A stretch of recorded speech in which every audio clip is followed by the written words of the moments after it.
no, I ain't got no, I ain't got no, I ain't got no, I ain't got no, I ain't got no.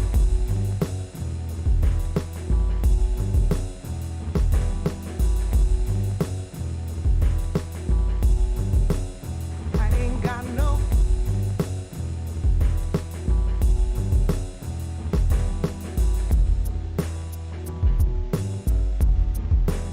I ain't got no,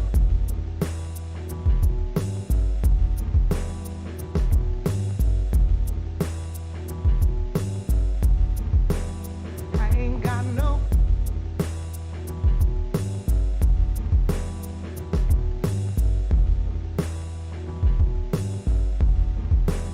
I ain't got no,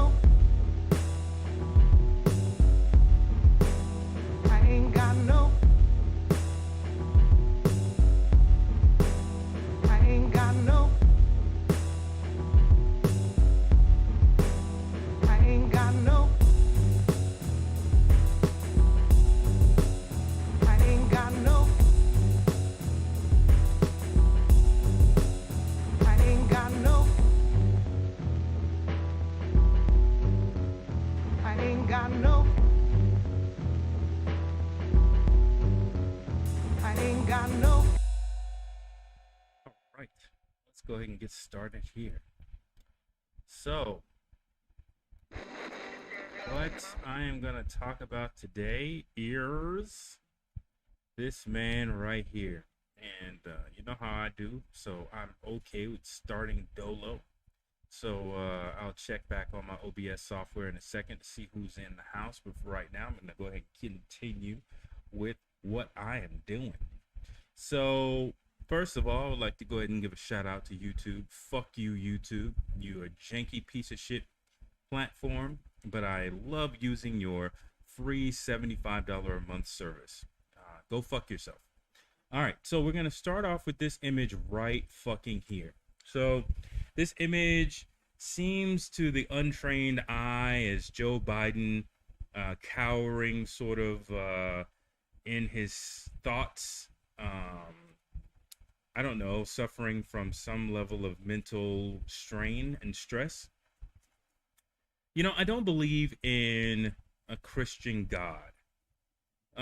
But if there was such an entity, I couldn't really think of a more poetic way for this individual to go out of the history books than for him to ascend to the presidency after a lifetime career of, in my opinion, dirty and corrupt politics, subjugating black people left and right, specifically descendants of American slaves left and right. But for him to ascend to the presidency and show a level of incompetence that will probably have him removed from office. So the significance of this image right here is, it's out of context. You're just seeing an image, but I'm about to put it in context in a second.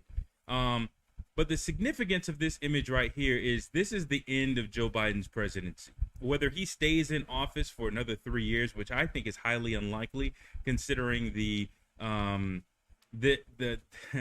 the marketability of this image. You're seeing this on Fox News. So Fox News is going to use this as the poster for the 2022 elections in order to make sure that Republicans seize control of both the House and Senate. It's going to show like a level of ineptitude in leadership that is just completely just blood in the water for political sharks. And they're going to use this in order to get him the fuck out of office. Or excuse me, not get him the fuck out of office, but get the Democrats out of control of Congress, right? Which is going to make his presidency ineffective for the remainder of the time, even if he is in there. So I think what this foretells is that Kamala Harris, regardless of her low approval numbers, it will end up being the 47th president of the United States. She's going to supplant him as the president of the United States. I think he's probably going to get some sort of, I think it's the 25th Amendment that is invoked in order to get a president out of office for any sort of medical reasons. It has to basically be co-signed by his cabinet in order for that to occur. The question is whether or not Kamala Harris has enough political clout in order to pull off such a move. But I honestly believe that Democrats have to throw a Hail Mary. But the fact that this is going to be his image, you could say whatever you want to say. Barring a more negative image, this is going to be the image that's going to be supplanted in history books so far as Joe Biden is concerned, right? And let's put this in context. So let's go ahead and play the video and put it in context. Wait. Let me take the one question from the most interesting guy that I know in the press. That's you. Mr. President, there had not been a U.S. service member killed in combat in Afghanistan since February of 2020. You set a deadline, you pulled troops out, you sent troops back in, and now 12 Marines are dead. You said the buck stops with you. Do you bear any responsibility for the way that things have unfolded in the last 2 weeks? I bear responsibility for fundamentally all that's happened of late. But here's the deal. You know, I wish you'd one day say these things. You know as well as I do that the former president made a deal with the Taliban that he would get all American forces out of Afghanistan by May 1. In return, the commitment was made, and that was a year before. In return, he was given a commitment that the Taliban would continue to attack others, but would not attack any American forces. Remember that? I'm being serious. No, I'm asking you a question. Because before... No, wait a minute. I'm asking you a question. Is that accurate, the best of your knowledge? What? I don't think it's the issue that... do you think that people have an issue with pulling out of Afghanistan or just the way that things have happened? I think they have an issue that people are likely to get hurt. Some, as we've seen, have gotten killed, and that it is messy. The reason why, whether my friend will acknowledge it or has reported it, the reason why there were no attacks on Americans, as you said, from the date until I came into office, was because the commitment was made by President Trump. I will be out by May 1st. In the meantime, you agree not to attack any Americans. That was the deal. That's why no American was attacked. A few days ago, you said you squarely stand by your decision to pull out. Yes, I do, because look at it this way, folks, and I have another meeting for real.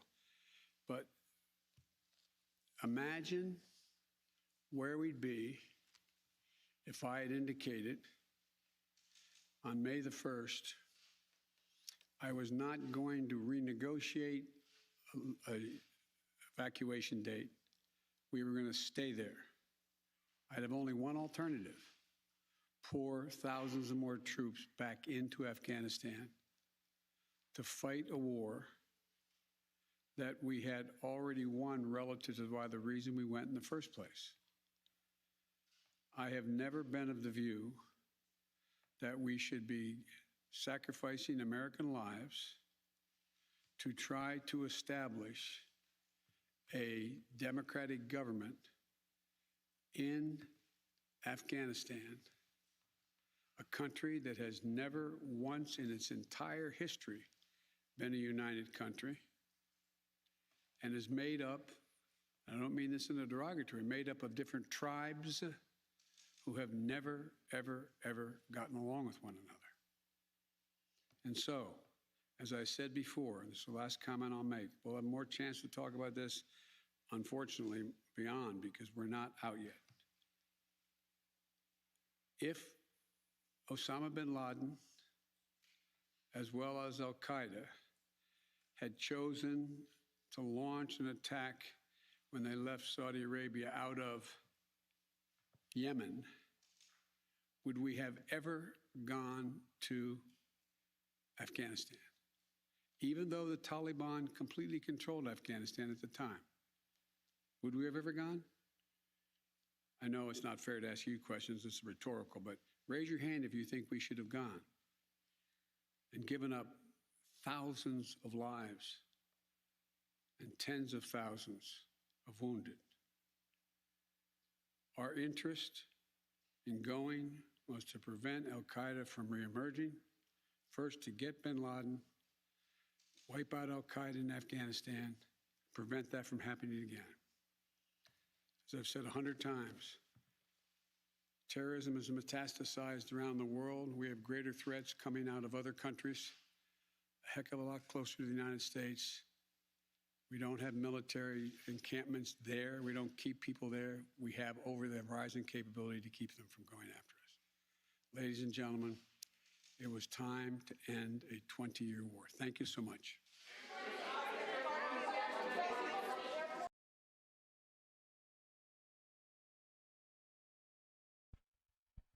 So, and pardon my fam, because I'm definitely not turning this thing off. It's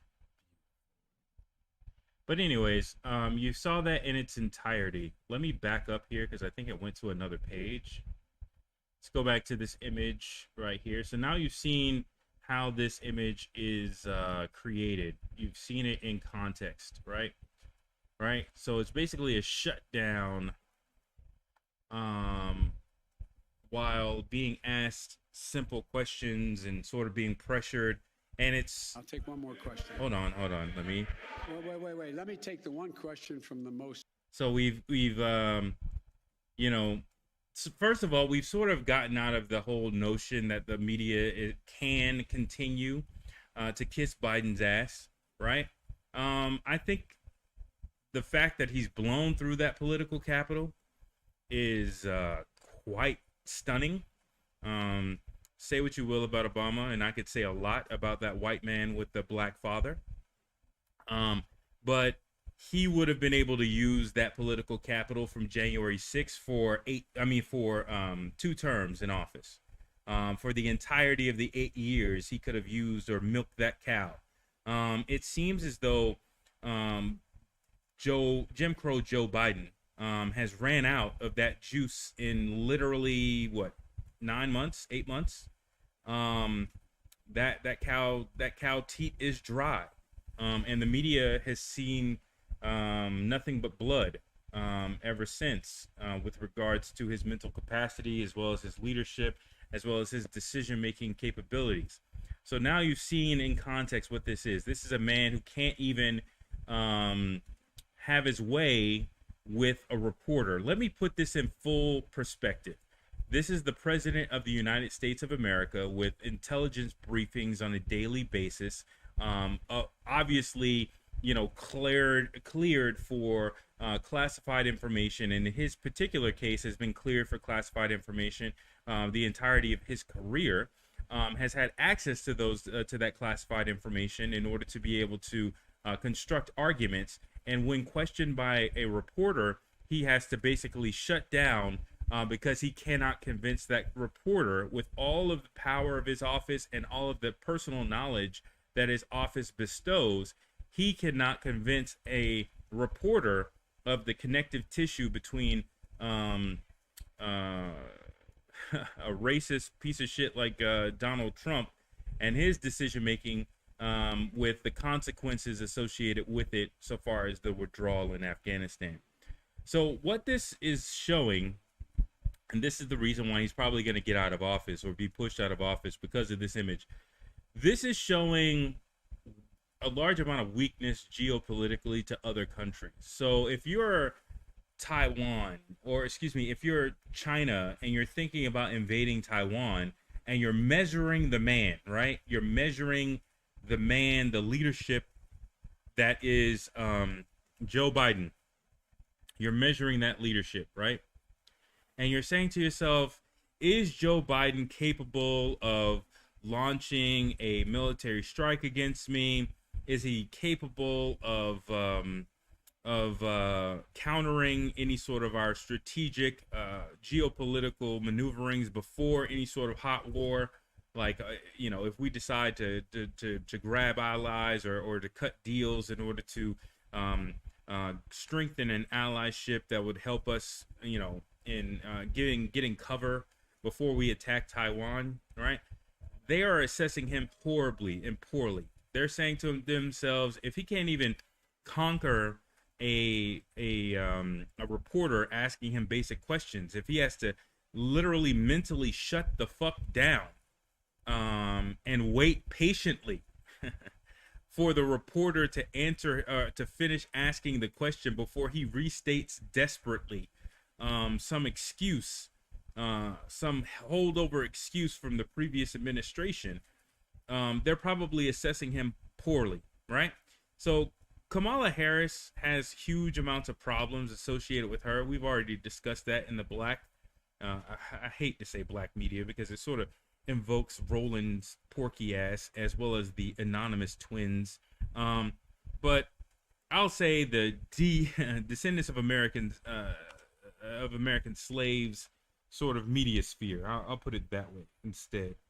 But we've sort of discussed her at length before, so we already know her problems as a candidate. That's the reason why she didn't make it to Super Tuesday, is because nobody really was backing her, and if black people didn't back Kamala Harris, it goes to show you that it's just amazing that black people, at least on paper, supported this man, Jim Crow Joe Biden, or at least that's what they tell us.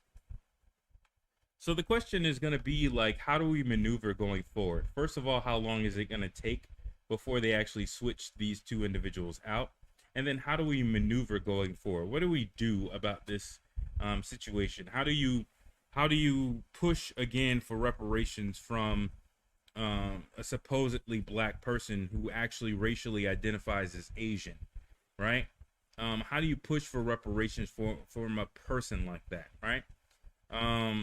And that's the type of questions that we need to be asking right now. I don't necessarily have those answers personally, but that's what we need to be thinking about, because this individual that we see before us is probably not going to stay in office. And the reason why, let's go over to another thing. Let's back up here.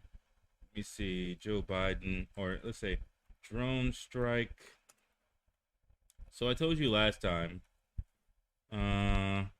that this individual was talking about drone striking as retaliation to the bombing that happened yesterday, right? And that's exactly what he did, which was stupid, right? So you're still in an evacuation, right?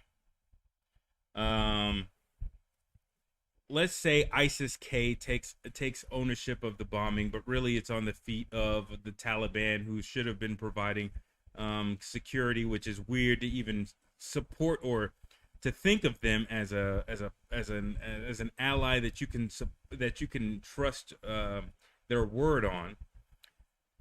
But you blame it on ISIS-K, the enemy of your enemy, so you don't have to blame the Taliban for it, right? And then you strike ISIS-K. And I messed up last time. I thought it was the western part. It's actually the eastern part of Afghanistan that they're having these problems with ISIS-K.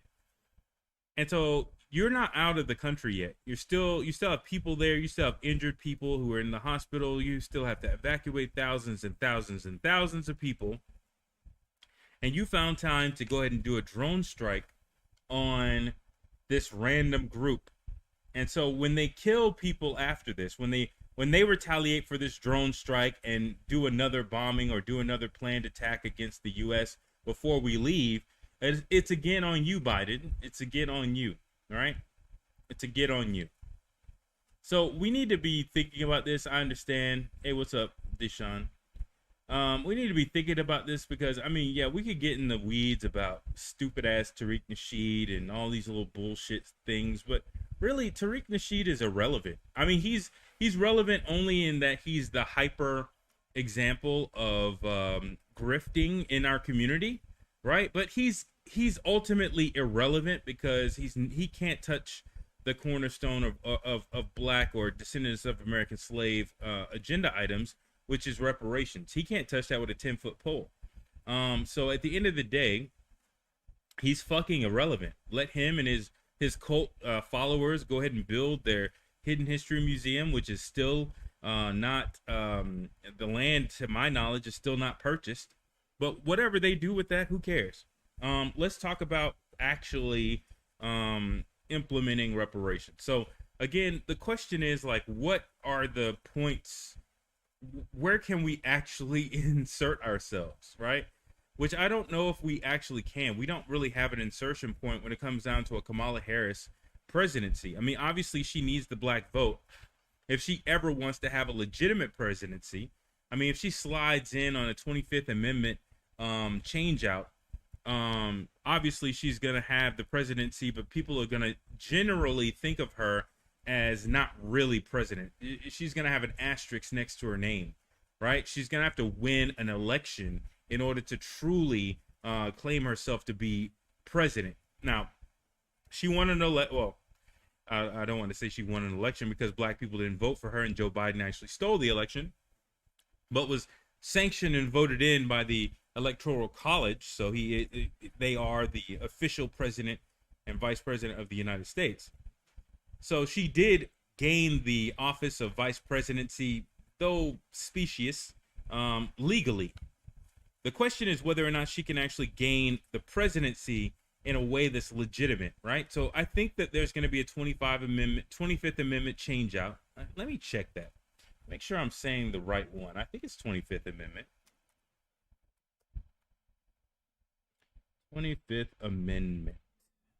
Go. See, they're already talking about it. See that? See, don't think that I'm just crazy, just saying some shit. I know some people got to wait for white people to tell them whether or not a black person is telling them the truth. So for those individuals, there you go. But hopefully I don't have that many people like that following me. So when you have GOP people encouraging for supposedly the most progressive candidate, which she is not, supposedly the most progressive candidate to invoke the 25th Amendment in order to change out Joe Biden as president, that overrides her negative numbers, right? See, first of all, the GOP could be playing a two-step game, obviously, right? They could be saying, well, it's easier for us to win the House and Senate, or excuse me, the House and Senate, if Kamala Harris is the president, as opposed to Joe Biden, right? They could be playing that little two-step game, right? But at the end of the day, when you have your enemy supporting your move, it's kind of hard for you to, how do I say this? For you to ignore. So there are consequences associated with this person's cowardice. I'm going to say it directly for what it is, because he's a white supremacist, and most white supremacists are, actually all white supremacists are cowards. And so Joe Biden, or Jim Crow Joe Biden, is no different. See, a large amount of white progressives don't want to actually assess their candidates based on their racist affiliations. They want to ignore that. They want to see if their candidate has some sort of progressive credentials, and if their candidate has any inkling of a progressive credentials, then they're more than willing to overlook any sort of problems, right? With the candidate, right? So, but if you actually just keep on that, you can actually just assess this person for what he is and what he truly is, based off of that indictment alone, and use that as your primary sort of carving stone to try to, or primary Occam's razor, in order to figure out who the hell you're dealing with. So this man is a racist. with a large amount of lives, descendants of American slaves' lives on his books that he's taken, whether it be directly through legislation that increased the capital punishment requirement or capital punishments for various crimes that weren't necessarily categorized as eligible for capital punishment, as well as his incarceration rules, literally stealing away 10, 20, 30 years from people's lives and effectively wrecking their lives, right? When that same amount of money could have been placed in those communities to actually rehabilitate those people or to lift them out of poverty. He decided to take that money instead in order to wreck the lives of those individuals.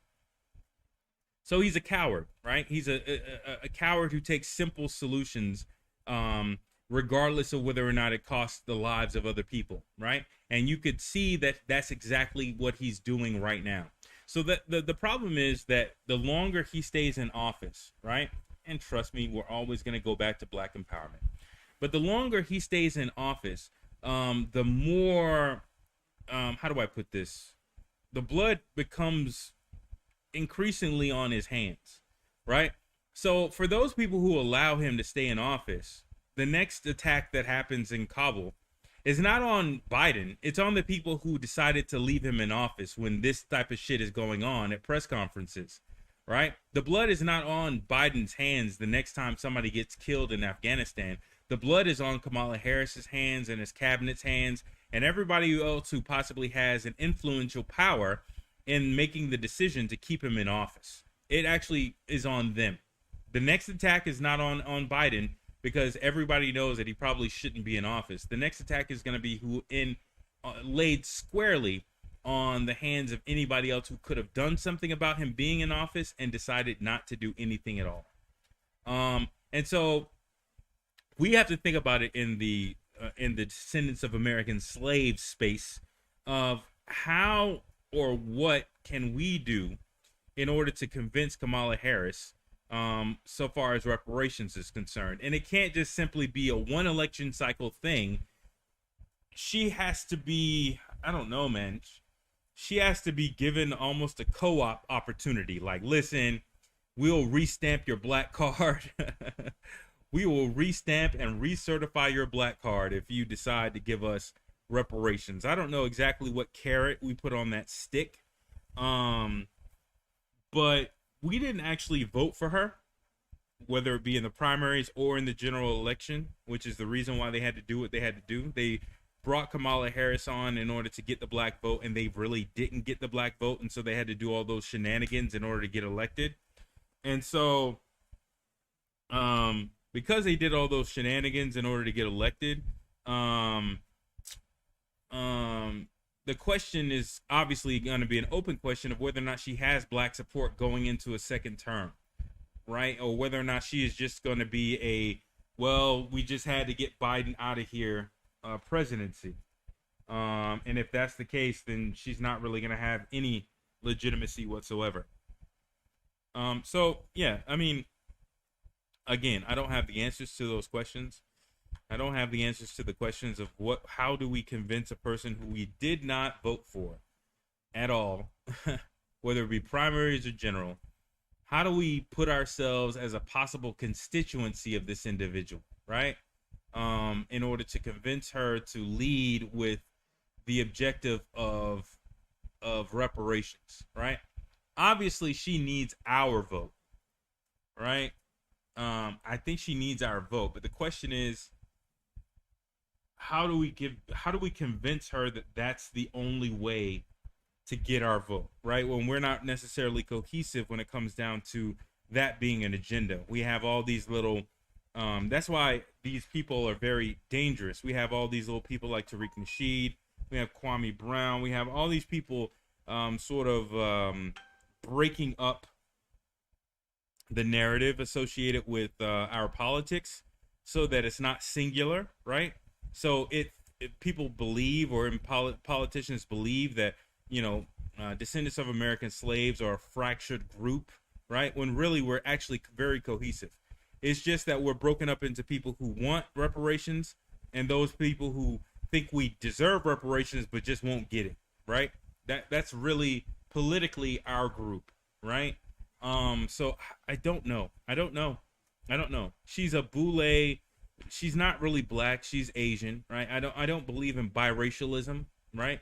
You're not biracial. For instance, a person is not black and white, right? They are not black. They are not the oppressed class and the oppressor class, right? They are neither.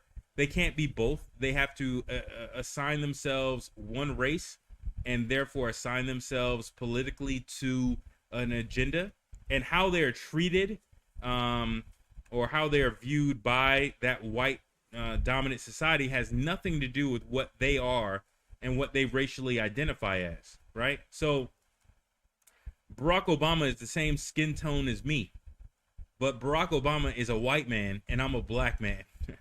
And it doesn't matter if we both go into a room and we are treated the same by a white supremacist. Politically, Barack Obama is a white man, and he will never be a black man because his politics are not of black people or not for descendants of American slaves. The same thing can be said for Kamala Harris. Kamala Harris is Asian. She's not black. I mean, genetically or ethnically wise, she does have ethnic heritage from a black country. I'll say that very strategically, or from a majority black country, right? But that doesn't necessarily mean that she is racially black. She is racially Asian. That is how she identifies herself politically, and that's where she aligns herself. So I don't know how we convince a person like that to give us reparations or to put that as a policy agenda. I really don't know. It should be easy, you would think, but it's not so easy. But I do believe that this individual is on his last days. But I do believe that a 25th Amendment invocation is going to happen. If those individuals wait to the next incident that occurs, all they're doing is risking people's lives, allowing this obviously impaired individual to continue making decisions on behalf of the American government. And if they do decide to do that, then I think all of them should be impeached personally. But I think that us in the black space, us in the descendants of American slaves space, I think we need to start thinking about that. I think we need to start thinking about how are we going to deal with Kamala Harris, because it seems like she is definitely going to be the president of the United States in the next couple of weeks, couple of months. Don't know if they're just going to basically say, hey, it's time for you to resign, as opposed to us invoking the 25th Amendment. At least leave out of here with some dignity. I don't know if they're going to do that or not. But yeah, that this is what is going on. What's up, everybody? And since everybody's in the room, I mean, if anybody has any comments, let me know. I mean, before I go ahead and close this out, because I just wanted to say this very quickly. Be on the predictive train again. I can't keep on talking about the pimp, the hustler, Tariq Nasheed. I can't keep on talking about, the bootstrap levitation guy, Tariq Nasheed. I can't keep on talking about these clowns because they're just not really that important. They're distractions, and if I allow them to keep on distracting me from other things, then they actually have done their job. So, anything that anybody else wants to bring up before I close out?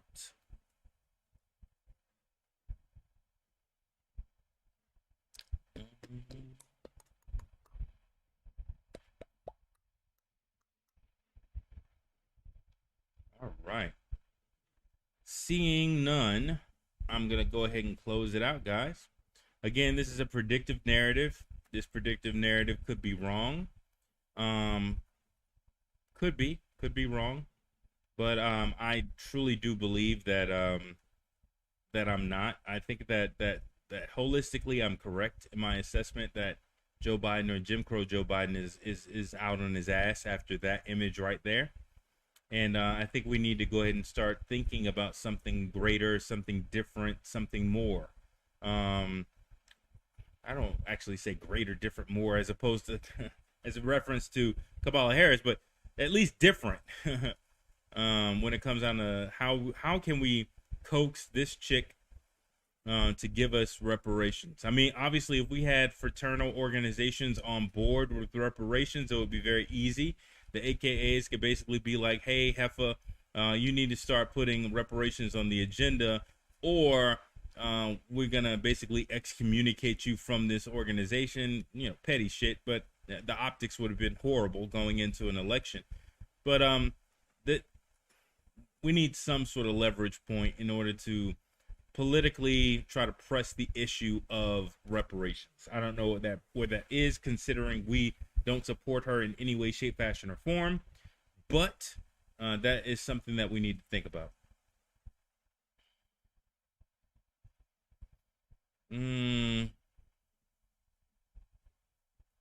Listen, I'm gonna say this very directly. Reparations isn't really a request; it's a demand. It's really not a hey, could you please? It's a give me my motherfucking money. Nobody is requesting anything from liberals for them to provide us something or for them to give us something. Reparations is a give us our fucking money, right? It's not could you please cut us a check. It's really give us our fucking money, right? The question of how you say that delicately, or how you take the heat off of that statement without any sort of massive protests and demonstrations in order to sort of undergird that sort of demand, is the sort of political nuance that I'm trying to discuss here. But ultimately, it's not a request from liberals. It's a demand of the U.S. government. The U.S. government sanctioned all of that shit with slavery. It sanctioned all of the shit post slavery. The U.S. government, when it decided to in the Iran-Contra situation, to sell drugs in the black community in order to fund black projects, that was a conscious choice by the American government to destroy the lives of many men, women, and children, and on their backs of the limited amount of money that they had, they were able to fund those black projects, right? These are all conscious choices to dehumanize descendants of American slaves. So when I think of reparations, I don't think of it as a request. I think of it as a demand. But obviously, the easiest way to get something is for the other party to see the benefit in providing it to you, right? And that discussion of trying to find the co-benefit between your interest and the interest of a white supremacist power structure is difficult, right? It's extremely difficult to reap that balance, right? But I think nihilism, in the sense of allowing everything to be destroyed, and seeing some sort of value there, I think that's sort of short-sighted, because the hands, the white society already has their hands on a large amount of the material wealth of this country. If this country goes down, quote unquote, as it goes down, all they'll do is take all the money that they've had and basically buy up all the material resources, so that their monetary gap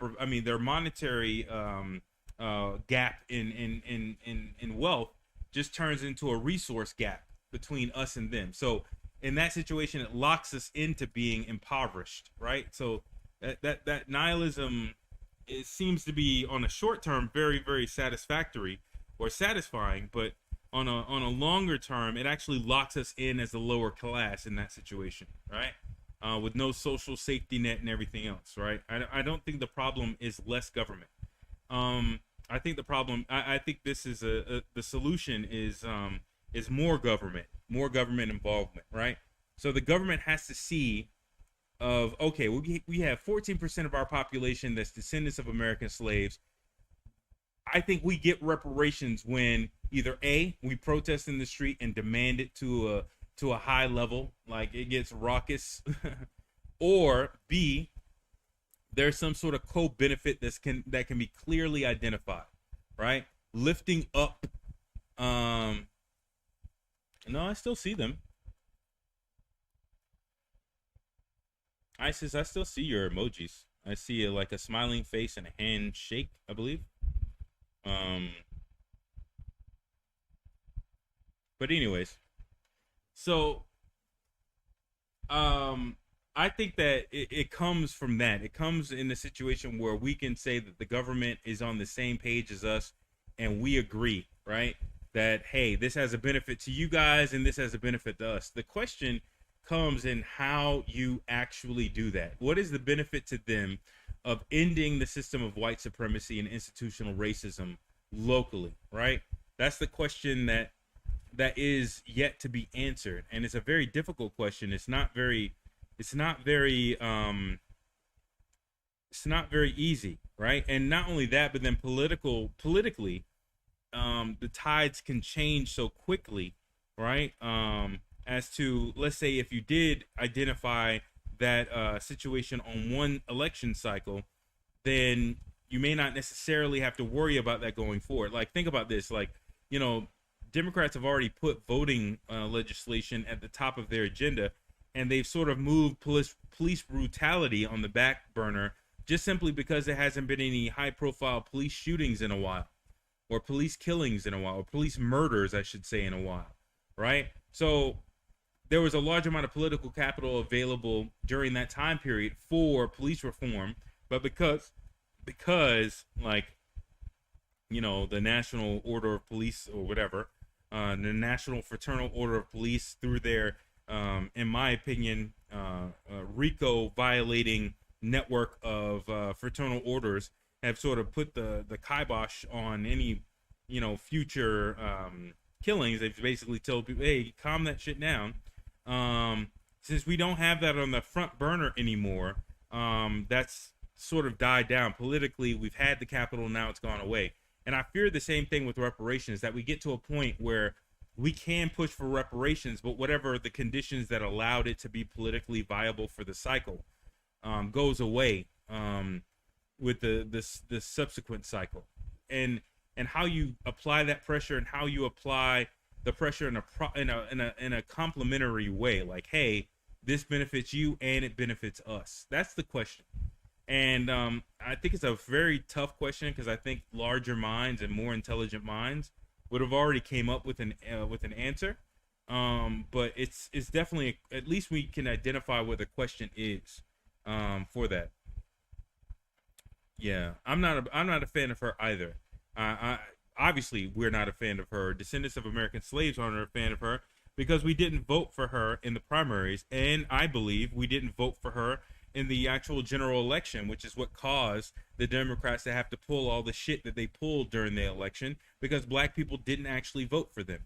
Republicans actually got more votes from black America than any other election cycle, and yet still Joe Biden still got more votes from black people than Barack Obama. Bullshit. Like, we didn't vote for that ticket. We didn't vote for Jim Crow Joe Biden or Kamala Harris. However, politically, we have to figure out a way to work with her, because it looks like she's about to be president of the United States. When you have the GOP pushing, giving her full support of invoking the 25th Amendment, and when you have embarrassing situations like this, it's problematic. His presidency right now, in my opinion, hinges on hinges on them being able to leave Afghanistan between now and September 30th or whatever it is, without any more attacks happening. If there's another attack that occurs between now and the time that he's supposed to be out of there, his presidency is over. If one more American dies from a large attack, his presidency is completely over at that point in time. And you can play whatever games you want to play, but his presidency is over at that point in time. I think it's already over right now, but I think it would be over immediately, especially if it's over some sort of obvious decision-making skills. At this point, like I said it in a comment section, but I used to watch this show called Homeland. I don't know if y'all know, if y'all watched it as well on Showtime. I think it was on Showtime. Or Stars, one of the two. I think it was on Showtime though. But it was a very good show for me. I really liked it. But for me, what was really interesting was the predictive frameworks that they came up with, because they predicted a gas attack in a train station, and then right after that season happened, that's exactly when there was a gas attack, I believe, in some sort of station. I don't know exactly where, but they're very, how do I say? I don't want to say good, but they're very good. I have to use that word, at predictive frameworks, right? And so at this point, I believe that the writers of Homeland would do a better job at evacuating people from Afghanistan than our current president and Pentagon, because it seems like they're not able to predict what these types of people would do in this situation, and it's pretty pathetic. But anyways, yeah, obviously. But that's the other thing. I mean, we're still seeing her as a tool of white supremacy, right? She still can be viewed in that manner. She still can be viewed as somebody being stuffed down our throat, right? As somebody who the white supremacists know we don't want, and they're still going to stick her in there. But at the end of the day, these liberals understand that they can't get away with the same type of election fraud that they got away with in the last election. They can't really do that shit again. Fool me once, shame on you. Fool me twice, shame on me, right? So at the end of the day, the Republicans are going to be looking for all of this type of shit. Maybe establishment GOP people had an incentive to go along with that program in order to get Trump out of office, considering he was putting the spotlight on white supremacy so large. But liberals cannot get away with that shit a second time. So they have to legitimately win the next election if they want to stay in. And so switching out for Kamala Harris, somebody who they know did not get out of Super Tuesday, somebody who they know didn't pull the black vote in the last election, is going to be dicey at best, right? So the question is, are we in a political situation to where we can demand reparations from Kamala Harris or not? And if so, what is the strategy by which that is done? So that is my main thing.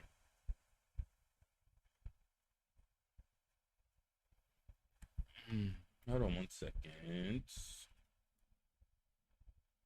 Move this over.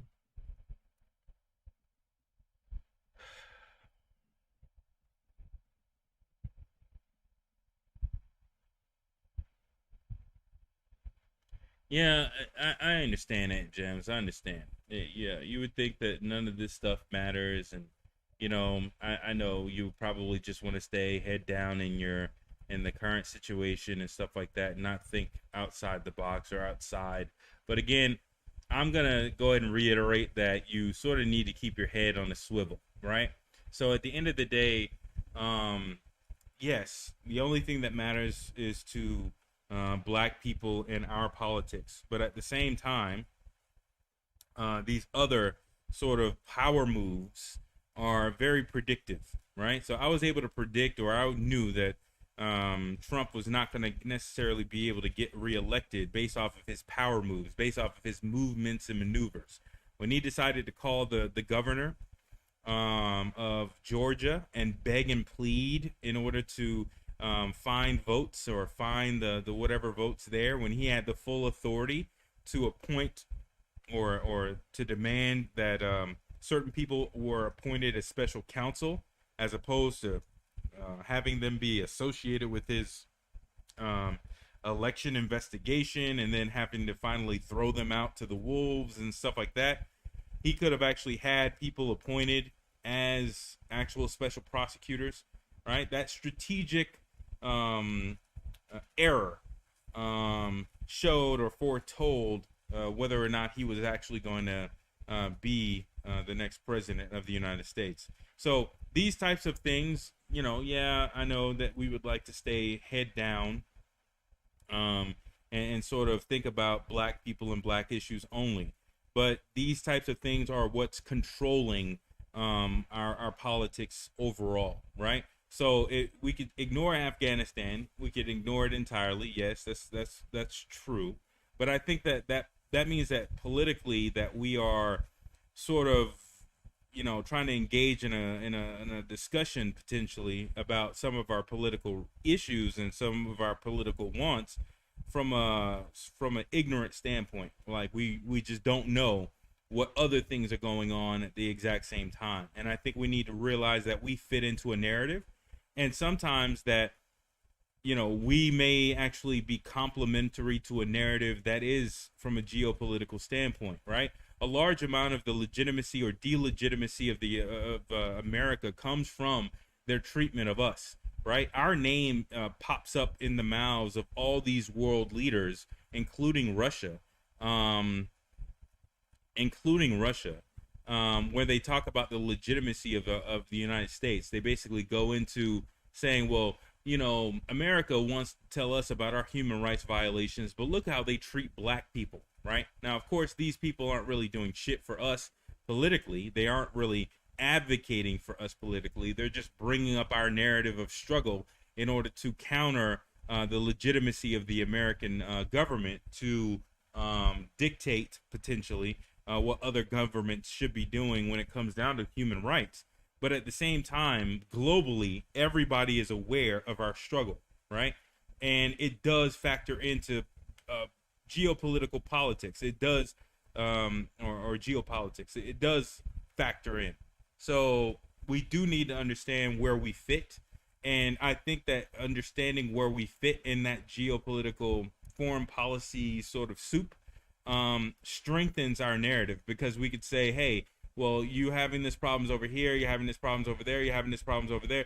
These problems are resolved once we get reparations, right? You can have different narratives that these other countries can't have if you were to be the first country or as a major superpower ending racism and white supremacy effectively, or taking it from an institution and turning it into a local practice.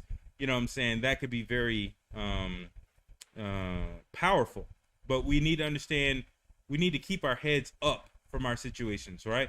So what a large amount of white supremacy and institutional racism wants us to do is to be myopic, is to sort of zoom in on particular issues and only look at those issues in ignorance of any sort of affecting or consequential items, right? So we don't want to see what affects our situation, nor what the consequences of our situation are. We just sort of want to be, or they want to keep us focused on our day to day as opposed to looking at a global picture, right? And I want us to keep up our heads on this. Like I said, it's easy for me to zoom in right now and do a little clip of Tariq Nasheed, or do a little clip of Roland Martin, or do a little clip of those individuals, but those, defaming those individuals, or parroting those individuals, or insulting those individuals, is not going to necessarily give descendants of American slaves reparations, right? Figuring out what they're doing on a day-to-day basis is not going to improve the conditions of descendants of American slaves in any way, shape, fashion, or form. Yes, highlighting what a grifter looks like in our community, using that as a case study is important. But I think we need to also keep our heads up so far as national politics are concerned.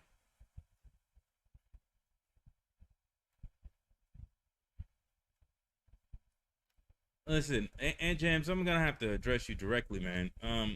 Listen, this type of talk that you're doing is kind of unproductive, first of all. When I talk about reparations, I'm not talking about the destruction of anybody or the punishment of anybody or the death of anybody, right? You're constantly going to this place where you're constantly referencing the genocide of an entire people as you talk about the slow genocide of descendants of American slaves. And I'm going to be straight up with you. That's not really helpful in any way, shape, fashion, or form. That's not really helpful. I understand that you may have your own personal beliefs about what you think should occur in America so far as, the consequences of institutional racism and white supremacy. But voicing those types of comments actually just makes every single thing that's being stated as delegitimized immediately. I think that you need to realize that here's the deal: white supremacists are going to exist post reparations. They're still going to be there. Violence against black people post reparations is still going to be there. The question that I see as being answered, which is very powerful and very important post reparations, is that at least it won't be state sanctioned, right? It won't be sanctioned at the government level, whether it be state, federal, or local level. It won't be sanctioned at that level because there will be a cost, right? Because if they just paid out reparations and there's still systemic racism still going on or systemic violence still going on, then they know that eventually all they're doing is creating another narrative where reparations will be required in the future at some point in time, right? We would have put a price tag on the multi-generational institutional enslavement of black people in America, right? And so they wouldn't want to make that price tag repeated again and again and again and again, right? So at the end of the day, like, I see an America where, you know what I'm saying, where those racist thoughts are basically kept to your goddamn self completely, right? You can say all that racist shit you want to while, you know, my family everybody has their checks, right? That's what I see. It's not a panacea for racism and bigotry, right? Or superiority complexes. But at the very least, the price tag would have been given to the government. And if they wanted to engage in this type of behavior again, then they would know the price tag. But making statements like, well, white people this, white people that, I wish white people, listen, that really gets us nowhere. That gets us nowhere because I really don't care about those individuals. You know, at the end of the day, like I said, my full plan for reparations is not just a check. It's the check also, but it's also land appropriation, like Louisiana and Mississippi being fully appropriated as an autonomous or semi-autonomous land for descendants of American slaves for us to build within that community, right? It's not just simply a check, yes. But for those individuals who decide to move to that territory, I think that, you know what I'm saying, they should be given a little bit more than just a check. They should be given like some sort of permanent recognition by that new territorial government versus everybody else who decides not to go there. They should be given a higher amount of money, but at the end of the day, they lose their privileges of going there. But that's what I see. I see, you know, money being provided as well as a way of separating ourselves from the society and re-engaging it from a standpoint of not superiority but equals, right? But in that situation, the responsibility lies on us, right? See, we can sit up here and we can talk about that. I think that's another distraction, right? We can talk about the ills of white people in white supremacist America. I think that's a distraction too, right? Because ultimately, in my viewpoint, I really don't want us to be a part of America at all, period. I want us to have our own separate society that we're focused on, and we're focused on building that in that defined region. You know, white people can go destroy themselves if that's what they want to do, but you know what I'm saying, I really want us to be focused on sort of a, not necessarily nation building, but you know, definitely society building, community building, right? That's what I think, that's what I envision reparations to be. If reparations is just a check and everybody is just given a check to go spend, then that's the most stupid shit in the fucking world, honestly.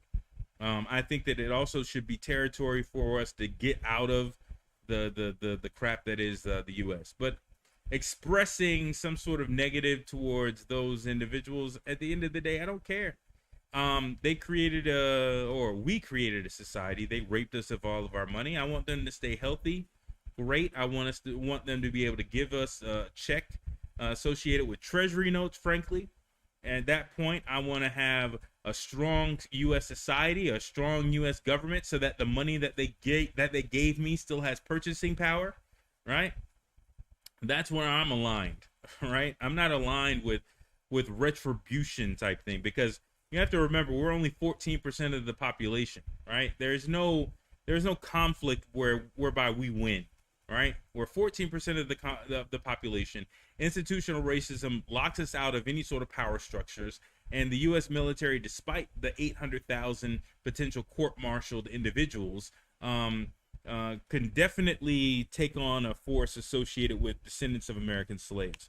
So, all talks of pop-off violence is not necessarily something I agree with. I think it's counterproductive.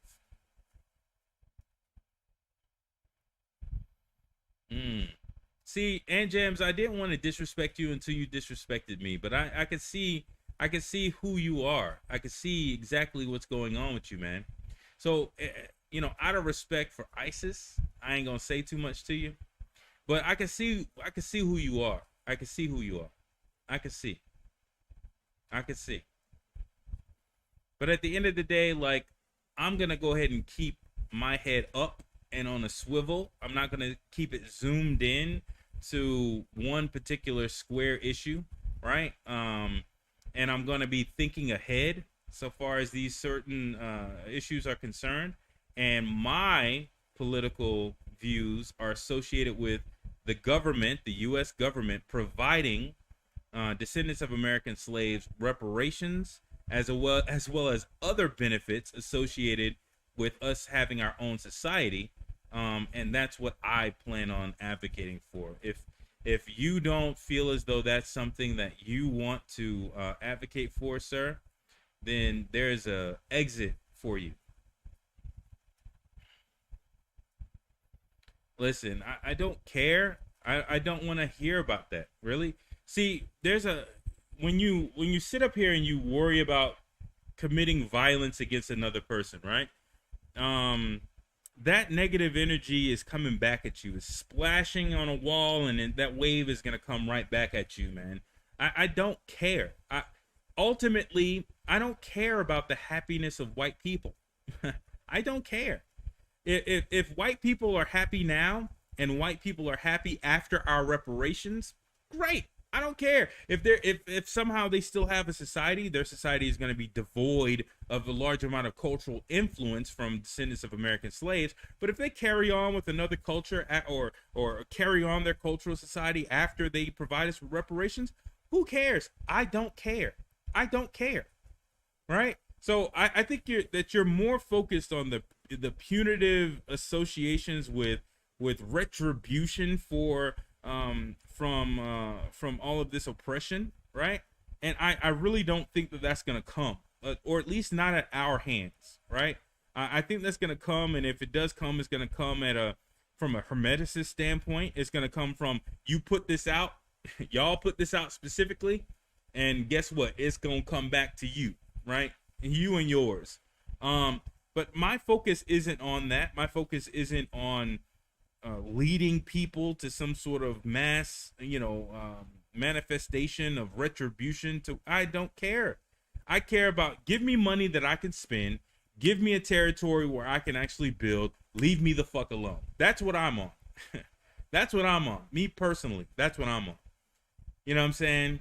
And that way, if that territory, if that area of Louisiana and Mississippi, if that's being poorly governed, at that point, I would be more focused on that government being successful and not necessarily the wider America. I wouldn't care about wider America unless it affected that territory, right?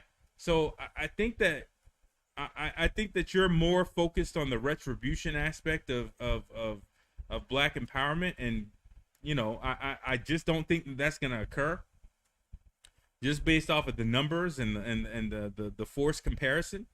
I'm focused on, give me some money I can spend that's going to hold some sort of value while I'm using it to build something, and give me some area and some protected territory for me to build on. That's it. I don't care about anything else. Use eminent domain to kick all these people up out of here and let all this territory, these two states, be territory for all descendants of American slaves. All right. If they decide to come, great. If they don't decide to come, who cares? Oh, see, you're being very disrespectful, sir. You're being very disrespectful. You see, I'm trying to skate the line. I'm trying to skate the line. because I respect a certain person that you're associated with, but you pissing me the fuck off. You pissing me the fuck off.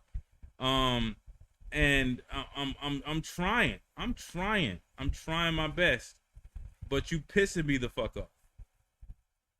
So what's your solution there, Aunt Jams? What's your solution? I'll throw it back on you. What's your solution?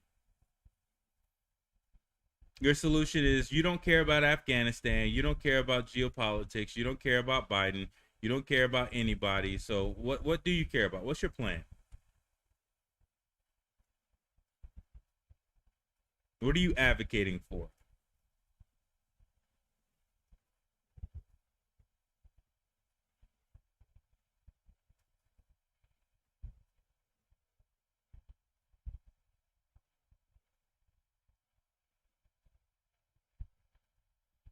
I didn't say give us anything, by the way. Oh, so you're silent. All right. Didn't say give. I've always said that reparations is a demand. It is not a request. But to sit up here and think that there's two ways, to sit up there and think that there's only one way of saying, please, master, give me reparations, right? There's strategic benefit to that. Like if I told you to give me $500, you wouldn't give me $500. But if I put a gun to your face and say, hey, give me $500, you'll give me the $500. But that comes with consequences. But if I had a business plan to say, hey, you know, this is how this 500, you giving me this $500 is going to benefit you as well as me, then you're more like, or you're at least likely to listen to the plan, right? So there are ways to go about it. What I'm talking about is strategy. Reparations is 100% a demand. It is something that can be demanded, right? But the question is, at what levels of depravity and poverty do we or our children have to go through before it becomes a demand to that level? Or what scenario can be devised to where it's actually a co-beneficial thing? Like, I could use this as an example. Let's say that Donald Trump did get elected, right? And it was because the numbers actually showed that black people didn't vote for Jim Crow Joe Biden and Kamala Harris because they didn't actually put reparations on the table as a very clear policy item. Then you could go to the Republicans and be like, listen, hey, black people as a whole are a majority conservative, right? You could actually handle so many birds with one stone with reparations. You could actually kill all of these other copycat groups like the LGBTQ community, the women's groups, all the other groups that basically try to copycat off of the narrative of the civil rights movement in order to claim themselves as a deprived class of people. And you can get out of gender, you can get out of any sort of class politics whatsoever, or any sort of what is it? What is the buzzword that they use? It's not class politics. Identity politics, right? You can end all of that identity politics stuff by actually handling the main group that everybody is copying off of. And it's not black people, it's descendants of American slaves, right? If you give that group of people their reparations, then you don't have to sit around and keep on playing around with the Civil Rights Act and allow that to expand rights for LGBTQ members and everybody else, because you could say that, hey, these people had a 400-year history. That's the reason why we're doing that. But because we're doing that, and because the majority of black people are conservative, they move over to the Republican Party. Not that I agree with that. The reason why they're conservative is because they believe in Christianity and they have those Christian values circling in them. That's the reason why they move over to that. And I'm not really for Christianity in any way, shape, fashion, or form. But looking at it politically, right, they would say, okay, well, all these people are going to end up basically, once wealth is handled, they'll actually start looking toward conservative values, and we could actually use a large amount of conservative people. Okay, well, liberals or the Democratic Party, without descendants of American slaves who vote for their candidates at 90% of the time, without those candidates of people, or without that constituency, it doesn't matter what sort of hodgepodge progressivism that they slap together, they'll never actually be able to get reelected. or get elected to office without all these black people. And not only that, but if Republicans are the face of them getting their reparations, then more than likely they will be able to see that the Democratic Party was purposefully impoverishing them. Well, we were as well, but the Democratic Party more so was purposefully getting them addicted to welfare programs that they could pull the strings on, in order for them to stay in an impoverished situation, even more so than, naturally Republicans would be, right? So they could end the duopoly in that situation, and it would be actually a one-party situation because the Democrats would fail. That sort of, co-beneficial narrative is something that we need to be looking toward. And we need to always not allow ourselves to remain ignorant, just simply because we want to play this insular game of criticizing other black organizations, right? Like I said, I see all of these organizations for what they are, and I'm on record of actually calling all of these organizations out. But at the end of the day, functionally, what I agree with and what I concern myself with is with reparations for slavery and for the descendants of American slaves. And how that's going to actually be done is a question of politics. And a question of politics means you have to understand the timing. You have to understand when is it available to be used. When can you jump into the double dutch game? And so I think I've answered your question, but I'm going to do something on an executive level there, Aunt Jams. And I think you know what that is, which is I'm going to delete all of your fucking shit. Because here's the goddamn thing. You don't disrespect me, little boy. You don't disrespect me whatsoever. And you've already done that. So we had a nice little, no, I ain't undoing shit. We had a nice little back and forth, and you kept on being disrespectful, and you kept on being disrespectful, and you kept on being disrespectful. And so now all your shit's going to be deleted. We could have differences of opinion. We can have differences of opinion all we want to, but I'm not going to be dealing with somebody being disrespectful. So that's where you got for that. So again, let's just be clear about this. Let's be clear about this. And I've had to sort of parse these things out. I think, let me go back. I think Tariq Nasheed is a piece of shit. But apparently there are people in this in previous chats who are going, a little ham. They were like, well, yeah, somebody needs to break into his house. I'm not down with that type of shit. There are limits to me advocating in any way, shape, fashion, or form. And me sitting up here advocating for somebody breaking into a man's house with children, I don't agree with that, right? There are limits to that, right? It would be the same thing with Kwame Brown in some way, shape, fashion, or form. Me sitting up here having a disagreement with him versus me sitting up here laughing and giggling at the aspect or the prospect of him going to jail over his baby mama situation, right? There's limits to that. I'm not gonna be okay with that, right? There's limits to everything, to every single criticism I have of other people. And if you guys want me to just be some sort of personality, then you could just click off. It doesn't really matter to me.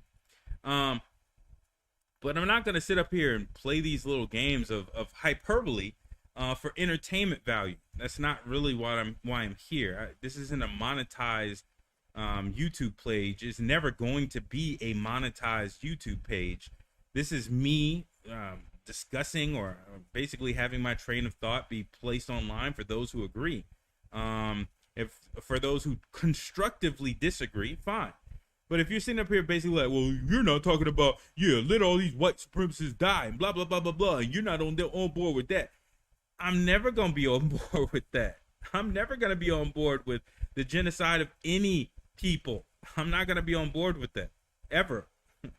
Right? I don't want these people to die. I want these people to work to give us reparations and then keep on working their ass off to maintain the value of the dollars that they gave us for as many generations as they possibly can. That's what I want. I want to turn these people and for fear of having similarities with Tariq Nasheed, I want to turn these people back basically into our whores, who go out there and make sure that our dollars can still have value when it's spent. That's what I want. Because if they give us money that all of a sudden is the value is completely inflated away, that's not good. If they give us money and then the society is completely collapsed, or the government is completely collapsed, that's not good, right? Or if the government completely collapses before they give us reparations, that's definitely not good for descendants of American slaves who are already wealth deprived. We will turn from being wealth deprived to being resource deprived, which we already are both, but at least there are social programs involved that hide that fact. So I want to, if there's a militant, you know what I'm saying, like, I don't know, element of this movement that you think I'm supposed to be the leader of, or I'm supposed to parrot those words, I'm sorry, but no. I'm not going to be that guy for you. I'm not going to be that guy for you. And if you want to go to disrespectful routes with expressing yourself, then there's a block button awaiting. Because I'm not gonna disrespect you back in this particular case. I could, but I'm damn sure not gonna let you speak again on my motherfucking platform because you want to be fucking disrespectful. But anyways, that's all I have to say, and I'm gonna keep on, since this is pricking a nerve of us talking about stuff that's a little bit not so zoned into fuckery and bullshit within the grifter class of the black community. It seems like this is probably where we need to stay, right? This is probably where I need to keep this content, because, you know, if this is pricking nerves with people, then I need to keep on pricking these nerves, because actually strategizing for reparations is exactly what we should be doing, right? Actually figuring out, okay, is this politician going to be supportive, or is that politician not going to be supportive? Well, you know what I'm saying? What's the strategy? How do we... That's the type of energy that I want to put out, and that's the type of energy that I want to be collaborative with. I don't want to sit up here and just do counter Tariq Nasheed shit, you know what I'm saying, in order to, you know, yes, that's important to point out a grifter, right? It's very important to point out a grifter and a cult leader, you know what I'm saying, like those individuals. It's very important, right? But at the end of the day, I'm not going to sit up here and just keep on talking about those individuals. Like, I'm not going to rummage through their trash and find out the color of their tissue paper and bring it up here on a video and talk about it. You know what I'm saying? As if it's that fucking important, right? You know, it's not. What's more important to me is, how do we get reparations directly in the hands of descendants of American slaves? And what's going on politically in the chessboard, so that we can strategize appropriately. As of right now, my personal opinion is that Kamala Harris is about to be the next president of the United States. This individual, Joe Biden, is about to be taken out of the presidency of the United States via the 25th Amendment. And the question on the table is, how do we get to a point where we can strategize to get reparations from Kamala Harris? That's the question on the table. So, yeah, I think I'm gonna go ahead and conclude with this. But yeah, if you want to do the violent hate all whiteys and hate all crackers and all this other little stuff, yeah, we can have that conversation privately, right? But I'm not gonna talk about that shit on this. That's a waste of my goddamn time. That's a waste of my goddamn time, right? I'm not going to do that. And if you think that I'm buck dancing and you want to come out your motherfucking mouth and say some shit like that, because I'm actually trying to elevate the conversation, then, you know, I think it's best that we just don't have any further conversations there, Aunt Jams.